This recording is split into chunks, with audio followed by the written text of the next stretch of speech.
Hello, my name is Jody Johnson, CEO of Miami's Action Coach business coaching firm, Team Sage, and your host of Business Spotlight Miami, where we focus on businesses that make Miami great. Today, I have the pleasure of interviewing Diana Brooks, Chief Vision Officer of Third Eye. Welcome, Diana. Please give us a brief description of your business. So my business, I've been in business now, I'm going into my 27th year. Oh my goodness. I know. And my company is a full service integrated advertising and marketing agency. But we focus and specialize on the health and wellness category. Yeah. How did you come up with the name of your company? Well, it's actually a funny story. So I started my business with a business partner, and she was older than me. She's been my mentor and best friend for most of my professional and personal life. And she retired right after COVID. She said, "That's it. My husband and I are retiring and are going to start traveling." And so when that happened, one of the things that we talked about was the name of the company before was VS Brooks, which was basically a combination of both of our. VS was Vivian, her initials, and then Brooks was my name. And when she left, I felt like really a part of the company had left, and I didn't feel that the name brought the value anymore that it did when it was the two of us. So we went down a very long and arduous path trying to decide what was our new name going to be. I've always been a big believer in manifesting. I'm a very intuitive person. I really lean into my insights. It's funny, I actually started, my background is film and graphic design. So I've always been kind of an artist, but focused on client services. So, I like to call myself a creative refugee. And in that process, we started looking for different options for names. And one of the things that, I always was really into was obviously, the chakras and what those things meant and energies. And believe it or not, the third eye was available. So That's just crazy. that in and of itself was almost a godsend for us because, nothing was available. We literally went through this process for a good 7 or 8 months. Wow. And then one day, I kind of got inspired and it was available. So somebody was helping me there. I love it because there's like a symbolism and a kind of a dual nature to it. I thought about that when I was visiting your website of like, oh, you're the third eye for, let's say I'm your client and you're like my eye here, right? And then the third eye meaning, the wellness, as you said, of the chakra. So I'm glad you told us that story because it's fascinating. I'm so happy you understand what it means. So Diana, Simon Sinek says people don't care what you do or how you do what you do. They care why you do what you do. So yes. Do you share with us why you do what you do? Well, it's funny that you start with Simon Sinek because I'm a big fangirl. So why I do what I do, it's very much a part of the essence of the culture of my organization. I started in this business, right out of college, and a lot of the work that we did in the agencies that I was at the time really was around consumer goods, products, services like that, automotive, more of your traditional advertising. Sorry about my watch. Advertising categories. But one of the ones that I always kind of leaned into was anything that was healthcare related. And let me take that a step further, a little bit into our backstory, is that when we started our company, my business partner and we really were looking for work that reflected Florida, if you will. And in our market, we don't have consumer goods, we don't have manufacturing, we don't have automation. So we were really looking at travel, tourism, real estate, and healthcare. And I would say that those were the categories that we worked on. And 9/11 happened, and obviously that impacted a big part of our business. Then in 2007 through 2008, we had a huge economic recession where real estate went. And it was funny because it was like, okay, well, healthcare is recession proof. Let's rebrand ourselves and let's really focus on that category. And it was a function of survival having to go through this rebrand. But in that process, we grew, and it kind of reaffirmed my love of advertising, because there's a lot of altruism when, at least in my opinion, there's a lot of altruism when you are marketing services or healthcare, whether it be providers or insurance plans or advocacy groups, for people to actually have options and choices to make healthy decisions. And one of the categories that we've really worked on for several years is with the Medicare population. So really being able to inform boomers on what are the best plans for them, what are the best benefits that they need. And all of those things really brought me a lot of joy and satisfaction in a business where, when I started, I was pushing cigarettes and beer. Literally, So I'm almost hearing, Diana, that through kind of this selection deselection process of all these different kind of incidences that happened over the last 27 years, that you landed on something that you can really feel good about as an industry in our community. And of course, we have 7 or 10 hospitals or something like that, lots and lots of people that would be what I imagine are ideal clients for you, or those Medicare patients, they're not your client, but they're the end client of your client, right? Sure. Right. So who is an ideal client? So we've done a lot of work. It's funny, we've done a lot of work in what I'm going to call the payer space, whether, and those are insurance companies, whether they're, I'm sorry, my dog now decided to play with his toy. Come here. That's good. He's literally, it's like he waits for me to be on the call. I apologize.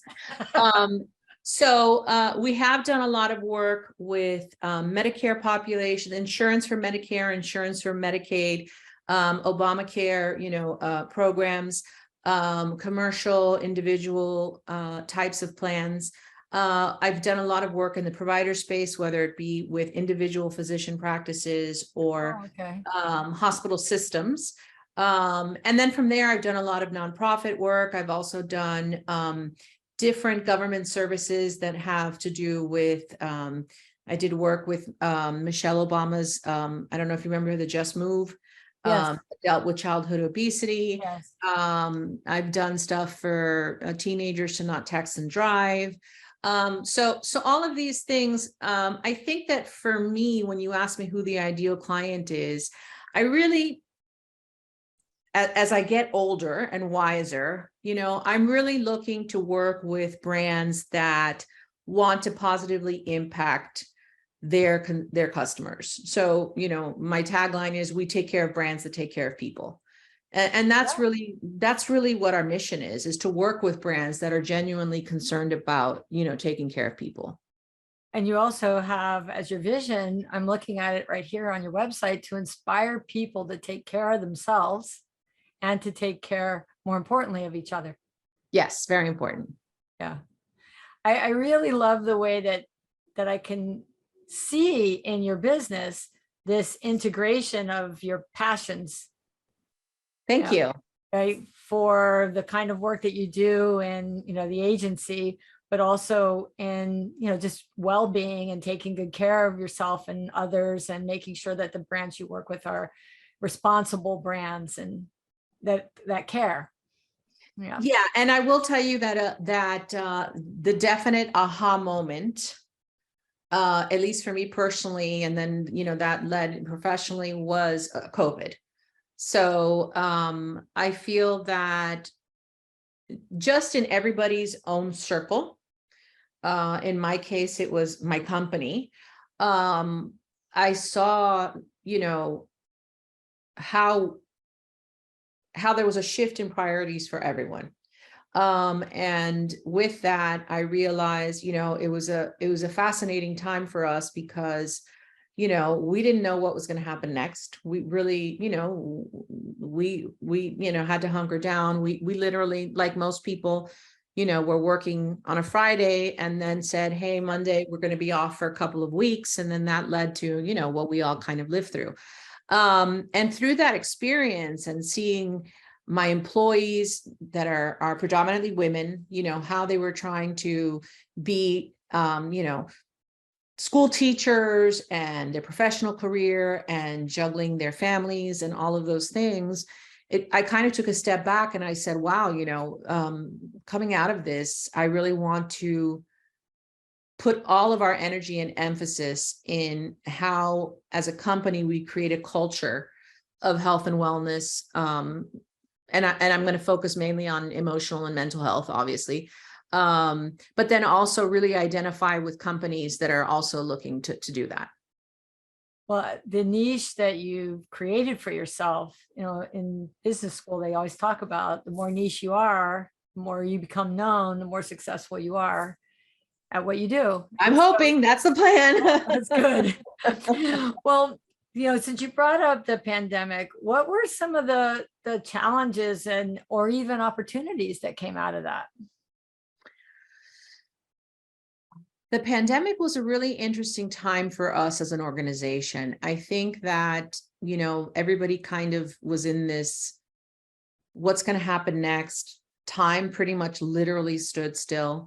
But the clients that I was working with at the time, I think we all kind of held hands and leaned in. We had to pivot, and realize that we were going to have to use our advertising and marketing channels to become a resource for their members and their patients.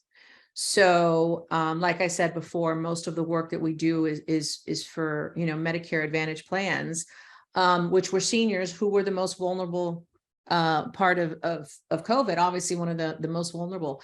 So we literally became almost like a mouthpiece, educating them about, you know, what to do, COVID, how important it was to obviously continue to stay healthy. What was absolutely fascinating is that prior to COVID, I feel that the boomer population, yeah, they were active in a digital landscape. But what was fascinating was they were much more on the sidelines. So, you know, you have people who, my mother, point in case, she's in her early 70s, you know, she would kind of dabble in Facebook. My father, he's 91. You know, these individuals were not so actively online.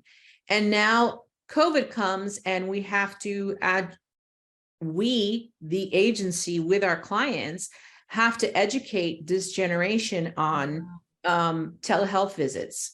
How do you now, how do you speak to your physicians and your nurses, you know, through a phone, you know? Yeah, or my dad had to do that too. So yeah, I totally get it. That was a huge one. Another one was they had to really kind of embrace, well, I can't have anybody come into my home, so I need to look for, you know, do it yourself kind of videos. So the boom on YouTube within the boomer population is monstrous. You know, you had to fix something in your house. So what do? You go to how to, and you know, they had to learn how to socialize online. They had to learn how to use different forms of entertainment versus traditional television. So you saw this explosion in streaming and online services that that generation was not necessarily investing dollars in that. So it was a real fascinating time to kind of keep up with this explosion of technology, not just from a marketing perspective, but even how do you use technology to live day to day? You had to educate them. Yeah. And it was a challenge, but it was a very rewarding challenge. Oh. What would you say is the biggest business challenge in your company today? I would definitely say that it is when I say it, I think the world in general, and technology is moving at such a fast click that it's very hard to really be able to keep up with what's going on. And I think traditionally we're all used to, from a marketing perspective and an advertising perspective, there's that funnel. And, that funnel always starts with awareness and brand building. And then you kind of move down to consideration. And then obviously you purchase, and then you kind of go through the cycle again. What's happening today is that people, clients, companies are looking to kind of make it happen a lot faster. They want to get to the lower part of the funnel faster. And they're As a company or as a consumer, or both? both. Across the board, I just sat in a conference in Chicago during the summer, and we were all talking about the same thing. We can't just go directly to a consumer via social media channels without still teaching them about a brand or a service. So I think that's the biggest challenge that we have. I think that the overall brand cycle usually took a good year or two for you to be able to build a brand and be able to, create awareness and then consideration. That has just minimized almost into real time. Wow. Because of what happened during COVID.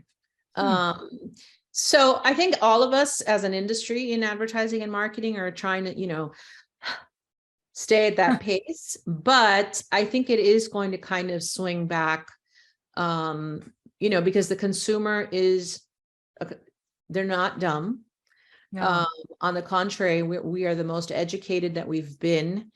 There's definitely what, they talk about brand democracy, that, you're able to, before it was the brands talking to us down. Now we have a voice on social media. Now we can actually say that we don't like things. There's a lot of pushback. So in that world and messiness, everybody's trying to figure out how to do it. So what do you think is ahead for your company in the next 2 or 3 years? So I would say that one of my passions, having worked within the health and wellness category, is really focusing on brands that cater to what I like to consider underserved communities or under-empowered groups. Okay. And that includes women. Women's health is a huge passion of mine, that is still under the microscope in so many levels. And it's still very interesting to watch that dynamic play out on a day-to-day basis. So I really wanted to focus on being a leader in women's health, in terms not just of marketing and advertising, but for advocating for those groups. I myself, even though I have a gringa name, I'm Cuban American, born and raised in Miami. Wow, me too. Wow, that's Yeah. unusual. So yeah, there's not many of us originals here. But the multicultural community to me is critical. And that's One of the something best things about us. And I think that also one of the most underserved nationwide, on every level. We saw it happen during COVID. Who were the ones that were actually getting the sickest? Were the underserved communities, like the African American community and the Hispanic communities. So I really want to kind of drive my company in that direction to really highlight that mental health issues to me, being able to market for companies that are looking to positively impact mental health in the Hispanic community, where it's so taboo to talk about mental health, as well as women's health. I still feel that, we're super women. So I think that there's still a lot of dialogue that has to happen. And we as marketers have to kind of lead that charge. Pioneer it. Yeah. Yeah. Well, the good news is we clearly have somebody who's thoughtful in the way she approaches Thank you so things. much. So that's pretty cool, Diana. Thank you. So let me ask you this. What's the most significant learning that you've had either about yourself or about life since you started your business?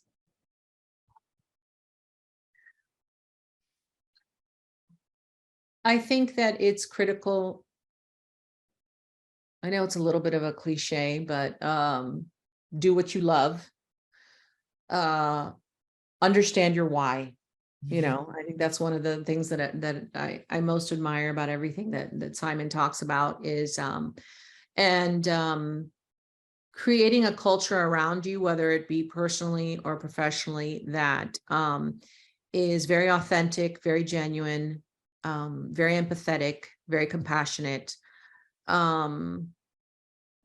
Advertising is a category that tends to be a little bit full of BS, to say it nicely. I'm not gonna curse on your show. Sorry. UPS gets here and he goes crazy. Get down. Sorry. So for me, I really believe that it's the lesson that I've learned is, I've been doing this now for almost 27 years. And through all the ups and downs and all the challenges, I still wake up and I still love what I do. And I think that just kind of makes everything in your life so much healthier. Yeah. So love what you do, be Love what you do. authentic, Be right? And create a authentic. culture around you that supports all that. Yes, absolutely. So what's inspiring you the most these days? I would say that what I am most inspired about are the conversations that are being had on many levels about pushing forward a lot of the issues that were always kind of hidden in the dark that we are now having when it comes to health and wellness. I think that there are certain things, I was just, talking to a colleague / client of mine, and, for the first time, the CDC is talking about mental health issues, specifically postpartum and things like that, we really didn't talk about before.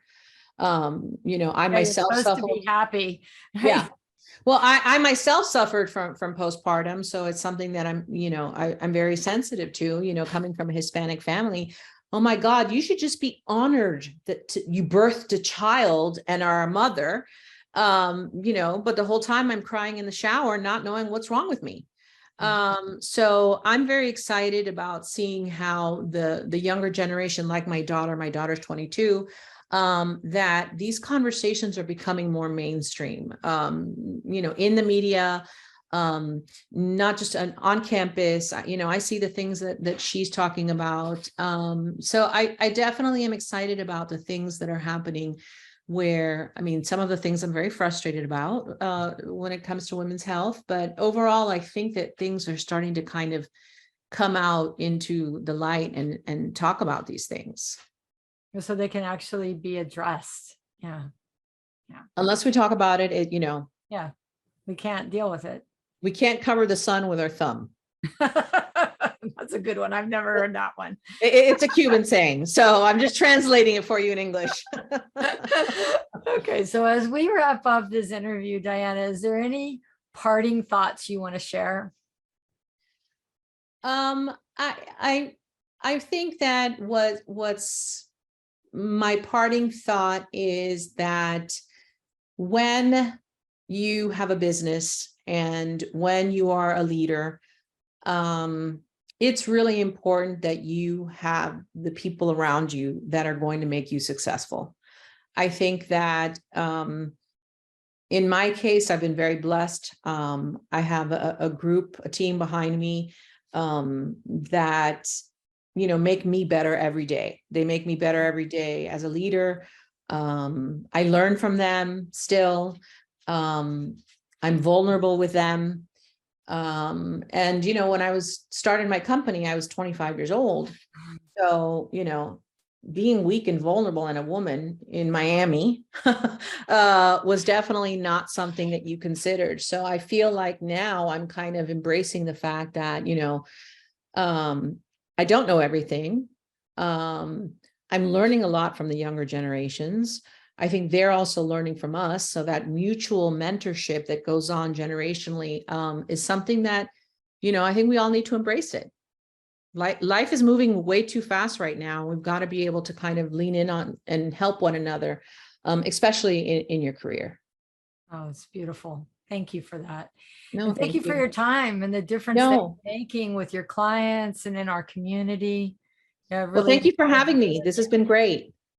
So you can learn more about the third eye at www.the3rd, which is 3RD. Three is the magic number too. Right?